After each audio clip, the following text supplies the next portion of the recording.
Baik, Assalamualaikum warahmatullahi wabarakatuh. Perkenalkan, nama saya Nelson Novelia dengan NPM 23312014. Baik, jadi di video ini saya akan mempresentasikan mengenai konsep, kelas, dan objek dari mata kuliah Pemrograman Berbasis Objek atau PBO. Baik, lanjut saja ke dalam pembahasannya. Yang pertama yaitu adalah materi presentasi, ya ini di sini terdapat 3 poin. Yang pertama yaitu adalah pendahuluan pemrograman berbasis objek, kemudian yang kedua yaitu adalah konsep, kelas, dan objek, dan yang ketiga yaitu adalah pembuatan contoh kasus dengan single kelas diagram dan objek diagram. Oke, lanjut. Yang pertama itu adalah pengertian dari PBO atau pemrograman berbasis objek dan apa tujuannya. Nah, pemrograman berorientasi objek atau PBO ini adalah paradigma atau cara berpikir tertentu yang digunakan untuk memahami, memecahkan masalah atau melakukan sesuatu dalam pemrograman yang berfokus pada penggunaan objek dan kelas. Yang dimana untuk menyusun program secara modular dan terstruktur. Nah, kemudian tujuan dari PBO ini yakni membuat kode lebih mudah dipahami dan dipelihara. Kemudian yang kedua yaitu adalah mempercepat pengembangan dengan konsep reusability atau kode dapat digunakan kembali. Kemudian yang ketiga adalah mengurangi kerumitan program dengan memecah fungsi menjadi bagian-bagian kecil. Seperti itu. Oke, lanjut. Konsep utama PBO. Nah, 4 poin sebelumnya, yang pertama ini adalah enkapsulasi. Nah, enkapsulasi ini merupakan proses untuk menyembunyikan data dan hanya memperlihatkan bagian yang penting kepada pengguna. Enkapsulasi ini menjaga keamanan data dengan membatasi akses langsung dan hanya mengizinkan interaksi melalui metode getter dan setter. Kemudian yang kedua adalah pewarisan.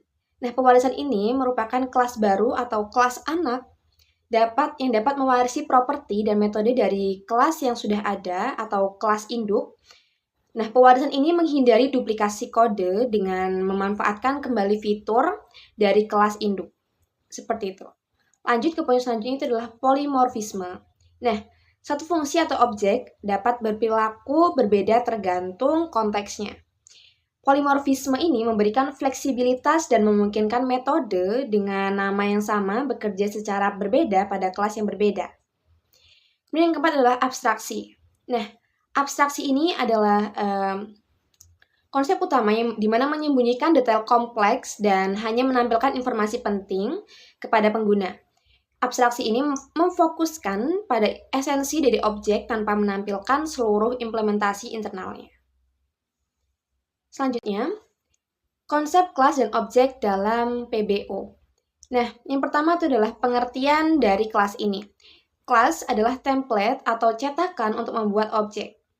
Ia mendefinisikan atribut atau data dan metode atau fungsi yang menggambarkan karakteristik dan perilaku suatu entitas di dunia nyata.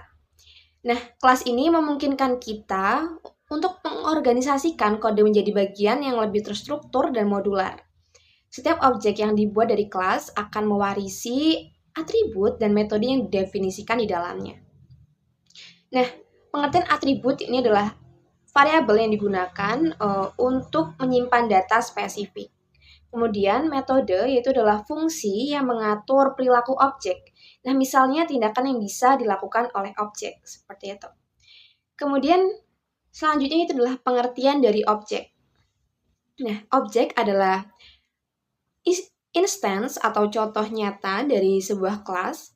Nah, ketika kelas adalah cetakannya, objek adalah hasil konkret yang dibuat dari cetakan tersebut. Nah, objek ini memiliki atribut spesifik dan metode yang dapat dijalankan. Setiap objek memiliki nilai atribut sendiri dan dapat menjalankan metode yang didefinisikan di kelas tersebut.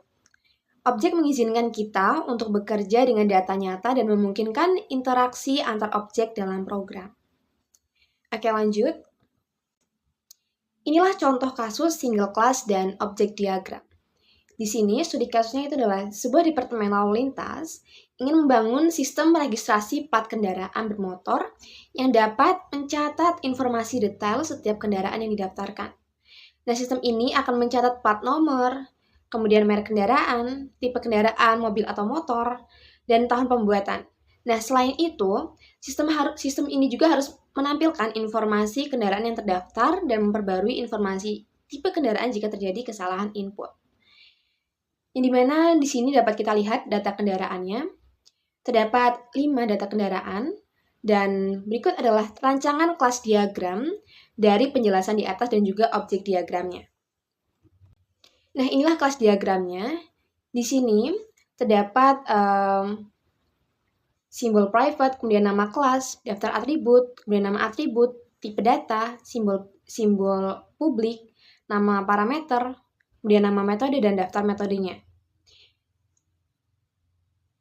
Di sini terdapat di atas yang berwarna biru itu adalah nama kelasnya yang kita buat tadi. Kemudian plat nomor, kemudian merek, tipe, dan tahun pembuatan itu termasuk daftar atributnya.